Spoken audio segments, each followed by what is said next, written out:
тоҷикистони ҳиндустон на танҳо дар даҳсолаи охир балки давоми қарнҳои гузашта низ ҳамкориҳои судманд дошт. бо гузашти чандсолаҳо ин ҳамкориҳо дучанд гардид ва айни замон на танҳо тоҷикистон балки тамоми кишварҳои осиёи марказӣ барои ҳиндустон ҳамчун мамлакатҳои дӯст дониста мешавад. ҷумҳурии тоҷикистон бо ҳиндустон ҳанӯз аз 28 августи соли 1992 муносиботи дипломатии худро оғоз кардааст. ин ду кишвари дӯстро муштаракоти фарҳангиву тарихӣ аз замони қадим ба ҳам мепайвандад. сӯзишномаҳои ба имзо расида дар бахшҳои гуногуни ҳамкориҳо муносибати ин ду кишварро дар самтҳои мухталиф ҷонок кардааст. муносибатҳои дипломатии тоҷикистону ҳиндустон хело ҳамзич ва дӯстона аст ва фарҳангу тамаддуни моро бо ҳам мепайванданд. даҳсолаҳои охир муносибатҳои сиёсии ду кишвар қавӣ гардидааст ки мо бо ҳам дар чорчӯбаи минтақа мубодилаи афкор намудем. муносибатҳои тоҷикистону ҳиндустон хело ҳам устувор аст ки он ба тақвияти ҳамкориҳо таъсири мусбат гузошта дар пешравии минтақа таъсири хуб расонид. дар чорчӯбаи созмони милали муттаҳид ва форумҳои бисёрҷониба ҳамкориҳои бузурги иқтисодӣ дорем ки самтҳои гуногунро дар бар мегирад. масъалаҳои туризм, тиҷорат, сармоягузорӣ ва ҷабҳаҳои нави ҳамкорӣ дар сафари сарвазири ҳиндустон ба тоҷикистон баррасӣ гардид. он сафар хело ҳам бо муваффақият анҷом ёфта буд. ҳиндустон аз он кишварҳое ба шумор меравад ки таъриху фарҳанг ва анъаноти диққатҷалбкунанда дорад. ин кишвар бо аҳолии бештар аз 1 миллиард нафараи худ дар ҷаҳон ҷойи дуюмро ишғол карда ҳамкориҳои худро бо бисёре аз кишварҳои ҷаҳон ба роҳ мондааст. маҳз ҳамин аст ки рушди истеҳсолот ба мушоҳида расида талабгорони молу маҳсулоти ин кишвар низ хеле зиёд гардидааст. ҳиндустон дар самти кишоварзӣ ва истеҳсолот муваффақ буда умед аст ки оянда дар ин бахшҳо ҳамкориҳо ба роҳ монда шавад. тасмим дорем ки усулҳои ташаббусҳои иқтидори интиқолро ба роҳ монем. мутахассисони бахшҳои гуногуни тоҷикистон дар асоси барномаҳои махсус барои такмили ихтисос ба ҳиндустон меоянд ки ин хело ҳам хуб аст. мо мехоҳем дар самти омода кардани мутахассисон ва коркарди маҳсулоти кишоварзӣ ва афзоиши иқтидори содиротию воридотӣ ҳамкориҳоро ҷоннок созем. ин бахшҳо дар асоси боварӣ сохта шуда хело ҳам қавӣ мебошанд. ин раванд яке аз самтҳои асосӣ буда барои пешбурди онҳо дар оянда кӯшишҳо ба харҷ дода мешавад. ҳамкориҳои дуҷонибаи бисёрҷониба миёни кишварҳои осиёи марказӣ махсусан тоҷикистону ҳиндустон дар бахши иқтисоду саноат низ чашмрасанд. ҳоло муносибатҳои сиёсию иқтисодии тоҷикистону ҳиндустон рӯ ба пешравӣ доранд.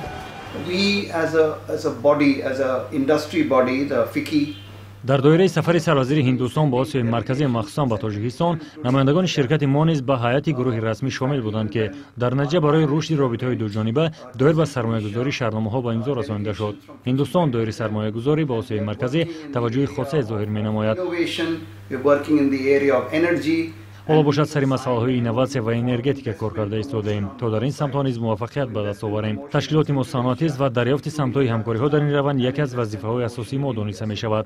доири ҳамкориҳои тиҷоратӣ гурӯҳе аз мутахассисонро аз кишварҳои осиёи марказӣ пайдо намуда даъват менамоем то дар намоишгоҳи тиҷоратӣ ширкат варзанд. яке аз роҳҳои рушди муносибати савдои гардиши мол ва ташкил чорабиниҳои саноатию иқтисодӣ мебошад ки мо дар ин самт бо ҷумҳурии тоҷикистон ҳамкориҳои густурда дорем. коршиносон минтақашиносон мавриди истифода қарор гирифтани роҳи оҳан миёни кишварҳои тоҷикистон, туркманистон ва афғонистонро муҳим арзёбӣ менамоянд. зеро дар ин раванд ҳамкориҳои иқтисодиву тиҷоратии тоҷикистон на танҳо бо ин кишварҳо ва ҳиндустон балки бо дигар кишварҳои ҷаҳон низ густариш меёбад. Government of India is taking lot of initiative in creating more. ҳукумати ҳиндустон имкониятҳои бештарро барои барқарор намудани роҳи тиҷоратӣ ба он кишварҳое ки ҳиндустон равобити таърихӣ дорад, махсусан кишварҳои осиёи марказӣ ҷустуҷӯ менамояд. дар ин замина ду роҳи асосӣ аз ҳукумати марказӣ ба инобат гирифта шудааст. яке аз ин лоиҳаҳо роҳест ки ҳиндустонро бо кишварҳои осиёи марказӣ махсусан бо тоҷикистон мепайвандад. ин як пайванди бузург миёни кишварҳои осиёи марказӣ ва ҳиндустон дониста мешавад. ҳукумати ҳукумати ҳиндустон лоиҳаи дигареро амалӣ кардан мехоҳад ки тавассути эрону афғонистон моро бо кишварҳои осиёи марказӣ мепайвандад. тавассути он иқтидори содироту воридоти молу маҳсулот афзоиш меёбад. бунёди роҳҳо то ба бандарҳо имкони хубе фароҳам меорад то равобити тиҷории ҳиндустон бо кишварҳои осиёи марказӣ ба хусус тоҷикистон густариш ёбад. There is a road network. Both will come very handy.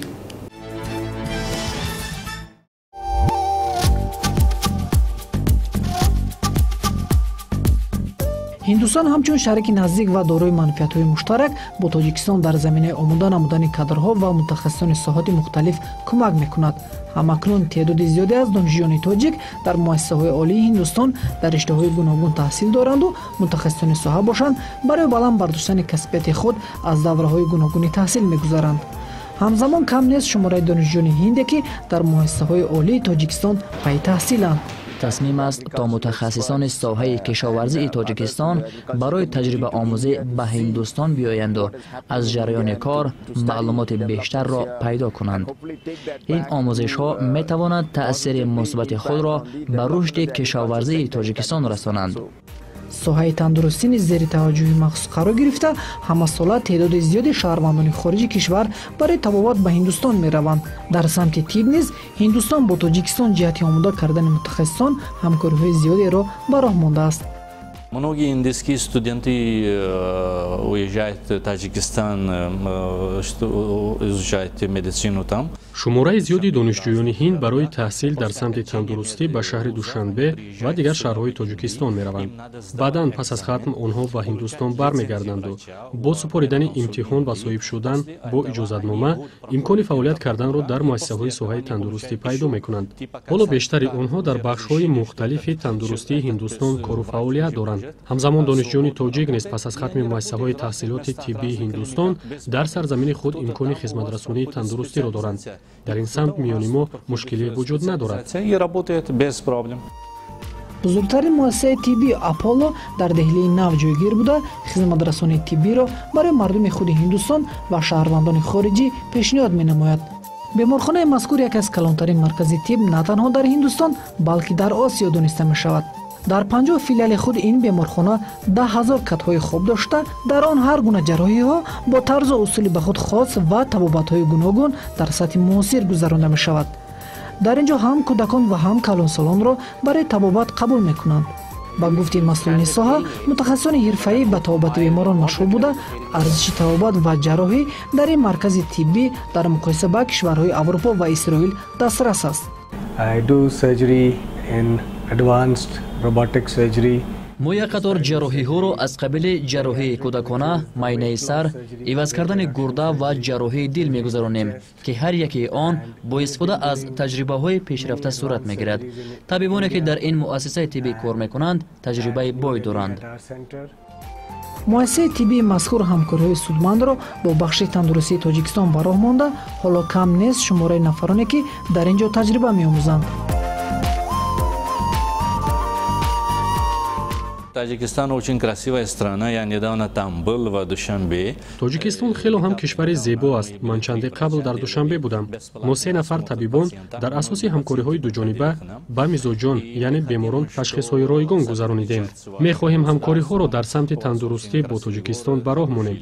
мардуми тоҷик хело ҳам самимӣ ва меҳмоннавозанд. Мне очень там понравилось, и мы хотим дальше работать. ҳамкорӣ намудан бо ин мардум барои мо бисёр ҳам хушҳолкунанда мебошад. мо омода ҳастем то дар ҳама ҷанбаҳои тиб бо Тоҷикистон ҳамкорӣ дошта бошем. мо дар ин маркази саломатӣ қисме аз кормандони тибби тоҷикро омӯзонидем ва дар оянда низ ба нақша гирифтем то ҷиҳати таҷрибаомӯзии дуҷониба корҳои назаррасеро ба анҷом расонем. тоҷикистон сиёсати дарҳои бозро пеш гирифтааст ки ин заминаи мусоидро барои густариши равобит бо тамоми кишварҳои олам фароҳам меорад. коршиносон ин сиёсати тоҷикистонро сиёсати муваффақ дар минтақа маънидод мекунанд. I think there is a degree of focus on the trade and economic relations. از نگاه من همکاری‌های ما جهت اقتصاد و سودا بیشتر نگرانیده شده است. باید مناسبت‌های اقتصادی را باز هم قوی‌تر گردانیم. دوم جهت پیشبرد اقتدار ذخیره‌های کدری است که بسیار پتانسیلی کلان دارد. چگونه که قید گردید آموزش کارمندان گوناگون کشاورزی و اینچنین سینما ضروری ارزیابی می‌گردد. این بخش‌ها نتیجه‌های خوبی را به بار می‌آورد. тоҷикистон на танҳо дар минтақа балки дар ҷаҳон шарикони боэътимоди худро пайдо кардааст. ҳиндустон яке аз чунин кишварҳо барои тоҷикистон маҳсуб меёбад. ҳар ду кишвар дар минтақа манфиатҳои муштараке доранд ки онҳоро водор ба ҳамкории наздиктару муассиртар месозад.